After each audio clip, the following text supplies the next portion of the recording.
Hi everybody, my name is Elizabeth and welcome back to my channel.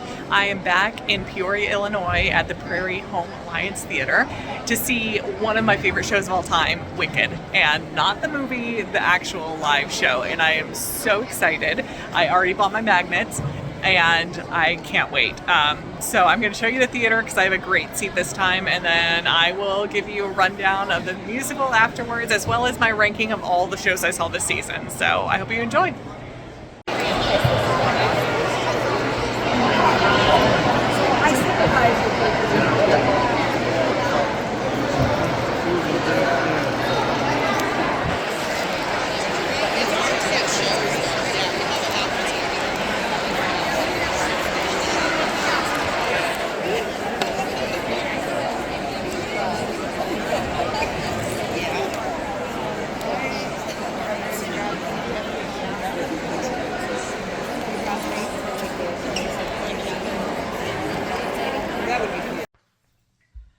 Well, that was amazing.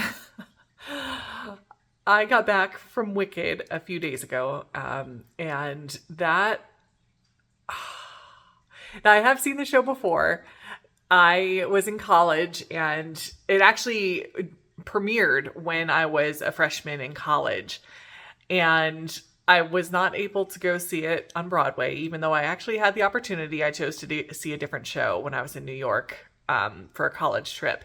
But I did get a chance to go see it in Chicago like a year or two later. And I loved it. I love the show. I have had the soundtrack on, well, CD, because I'm old, for, since college. But I remember seeing that show in person and loving it, but thinking that the lady who played Elphaba was fine.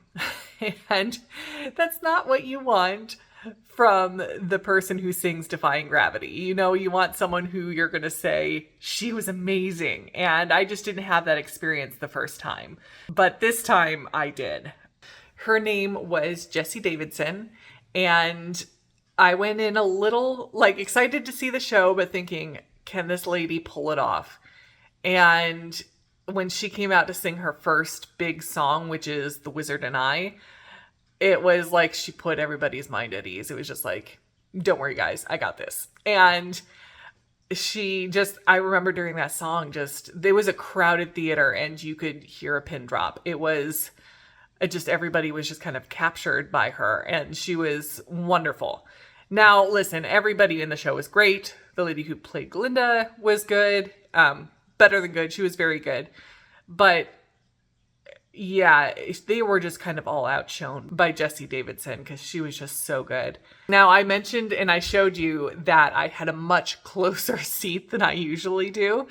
And there's a specific reason why I was able to get a close seat this time. I was actually gifted a Ticketmaster gift card, re-gifted. Someone had received it. Someone that I know had received a pretty good sized gift card from somebody, and they knew that they were never going to use it. And so they said, hey, we know you like to go see shows and stuff, so why don't you take the gift card? And they very kindly gifted it to me. And so I used part of that to buy myself a much better seat than I normally would, if I was paying for it by myself. So that's why I had such a great seat. Now, I did think after I was done, I was like, man, it's gonna be hard to get my cheap seat after knowing what it's like to sit in the 8th row.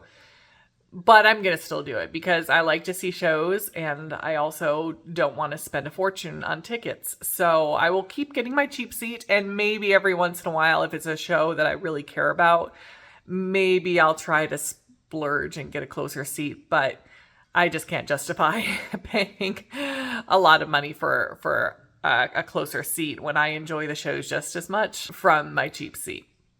Now, this is technically the last show that I saw in the 2024-2025 season. It is very late in the season. I usually don't see shows in August. But yeah, technically this is part of the 2024-2025 season. And so I am going to give you a rating of all the shows I saw this year and kind of tell you which ones I liked, which ones I didn't, and put them in a rank so you know what I thought. Now, in 6th place And last place was Chicago. I was surprised at this because I mentioned in my review at the time, I liked the movie, with Catherine Zeta-Jones and Richard Gere and Renee Zellweger, and I enjoyed the music. But this performance was not good. It was not the level that a professional show should be. And I'll just leave it at that. I was very disappointed in just the quality of the show. And so, yeah, it's in last place. In fifth place was the Addams Family. And I'll say I liked this one as far as the story and everything less than Chicago, but the quality was better. And so that's why it's coming in above Chicago this time. Now, the problem with it is just that the plot was kind of just disappointing and the songs weren't super memorable. Like I only saw it 2 months ago, and the only song I can really think about is the one that Fester sings like a love song to the moon. And I can't remember any other songs, which is always a disappointment. You want them to be memorable, and this one wasn't, and that's the main reason. I'm not sad I saw it. I always say I'm glad I did something once and have the experience, but if I see it come through town again, I won't get a ticket to see it again. So that was number 5. Now, the rest of these I all enjoyed. Number 4 is Funny Girl. And I had a great time at the show. I thought the lady who played Fanny Brice was wonderful. Every song, almost every song in the show features her. And that's a big job for any singer. And she handled it very well. And she had great charisma and great comic timing. My main problem with the show is that I couldn't understand the words to some of the songs. And so I could tell they were supposed to be comedic, but because I just could not tell what they were singing, it was lost on me. But it was still fun. It just maybe wasn't groundbreaking, but it was a good show. All right, so before I go into the top 3, let me just preface by saying this was a really hard decision to decide which ones I liked better because they were all really good. And my ranking of them could potentially change, like as far as if I saw all these 3 in the future, like the same year, like I did this time, and had different experiences, I might rank them differently. But I can only rank what I saw this year. And, but as far as the quality of the show and how much I enjoy them in general, they could at any given time switch places. So, but as for this year, number 3, I'm giving to Hamilton, which I know is going to shock and horrify some people. The main reason it's going in 3rd place is because I was very disappointed with the actor who played Aaron Burr. And that is kind of a critical role, and he just was not up to the task. And so that's the main reason. Like, he was just adequate in a cast full of really good performers. And because it was such a critical role and he just was not what he should have been, the whole performance was kind of not as good as the other shows I saw this year. So that's a number 3. But again, if I have a chance to see this in a couple years with a different cast, it may be the best one I see that year, So yeah, that's number 3. In 2nd place is Wicked. I loved it. No complaints about it. I really had to think about which order these first 2 were going to go in because I really didn't have any complaints about either one. All the performers were great, and I love the music in both. So I think what it came down to was just what I preferred to see in a musical, at least this year. And for Wicked, again, you just heard me talk about Wicked, so I'm not going to go over it again. But I think one thing that stuck out to me was how strongly comedic it was, specifically with the character of Glinda. She is so, quote, funny the whole time, which is fine. But it was maybe for me this time watching it, just a little too much humor. I know that sounds so weird. And I'm not sure if also it was the actress, she was just playing a little too over the top, and a little too like goofy.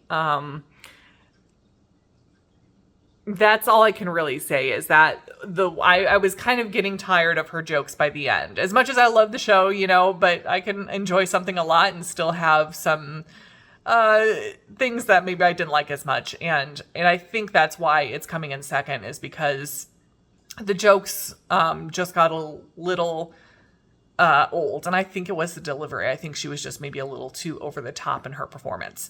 A little too goofy, maybe. So loved it. Wouldn't change a thing as far as like Elphaba and just the music and all that kind of stuff. I think it was just Glinda's performance that maybe lowered it a tad for me. And maybe that's how it always is. I cannot remember the Chicago performance that I saw well enough to know if the character is just kind of always over the top, or if maybe she was just being a little too goofy. My most recent memory of the show, other than the one I just saw live, is the movie. And although it's of course humorous, it was not played with that much, I don't know, slapstick, which is maybe not the right word, but it was more of a subtle performance than what I saw on stage. And so it made me think, is this the way it's supposed to be, or is it just this actress? And so that's why this is coming in number 2, even though I just raved about how much I loved it. And number 1 for me this year was Les Miserables. I have no words for how much I loved that show. I wasn't even sure if I was going to like it. I think I mentioned in my review at the time that I did not care for the movie version that came out several years ago. I have never really understood people's love for it because I've never had an opportunity to see it other than that movie. I get it now. It's great. I have no complaints. I thought all the performers were fantastic. I generally don't consider myself to lean more towards drama than like comedy or lighthearted stuff, because life is dramatic enough, I say, and I would rather not be, depressed when I'm watching entertainment. But this definitely was, I guess, the exception to that rule for me, because it's coming to Dayton this next season, and there's in the corner of my mind, like, do I want to see that again enough to go pay for another ticket and see it again so soon? And yeah, so it was fantastic. It was number 1 for sure. And I might be going to see it again as soon as I can, because I loved it. I loved it so much. Well, I hope you enjoyed this video. Have you seen any of the shows that I saw? If so, let me know what you think and which ones are your favorite in the comments. If you did like this video, go ahead and give it a thumbs up and subscribe, and follow me on Instagram at Lead the Life Vlog, and I'll see you next time. Bye.